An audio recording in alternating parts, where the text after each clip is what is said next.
കുമ്പള നായിക്കാപ്പിൽ അഭിഭാഷകയുടെ വീട് കൊള്ളയടിച്ച സംഭവത്തിൽ പോലീസ് അന്വേഷണം ഊർജിതമാക്കി. ഫോറൻസിക് വിദഗ്ധർ നടത്തിയ പരിശോധനയിൽ കവർച്ചക്കാരുടേതെന്ന് കരുതുന്ന നിരവധി വിരലടയാളങ്ങൾ കണ്ടെത്തി. This news sponsored by speciality hospital, കൊടിയൽമയിൽ, മംഗളൂർ. കുമ്പള നായിക്കാപ്പിൽ അഭിഭാഷകയുടെ വീട് കൊള്ളയടിച്ച സംഭവത്തിൽ പോലീസ് അന്വേഷണം ഊർജിതമാക്കി. ഫോറൻസിക് വിദഗ്ധർ നടത്തിയ പരിശോധനയിൽ കവർച്ചക്കാരുടേതെന്ന് കരുതുന്ന നിരവധി വിരലടയാളങ്ങൾ കണ്ടെത്തി. പോലീസ് നായ വീട്ടിലും പരിസരത്തും മണം പിടിച്ച ശേഷം റോഡ് വരെ ഓടിയ ശേഷമാണ് നിന്നത്. അവിടെ നിന്നും കവർച്ചക്കാർ വാഹനത്തിൽ കയറി സ്ഥലം വിട്ടതായി സംശയിക്കുന്നു.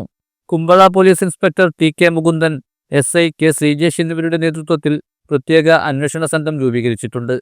കാസർഗോഡ് ബാറിലെ അഭിഭാഷകയായ ചൈത്രയുടെ നായിക്കാപ്പിലുള്ള വീട്ടിൽ ഞായറാഴ്ച രാത്രിയാണ് കവർച്ച നടന്നത്. വീടിന്റെ പിൻഭാഗത്തെ വാതിൽ തകർത്ത് അകത്ത് കടന്ന മോഷ്ടാക്കൾ അലമാര തകർത്താണ് ആഭരണങ്ങളും പണവും കവർന്നത്.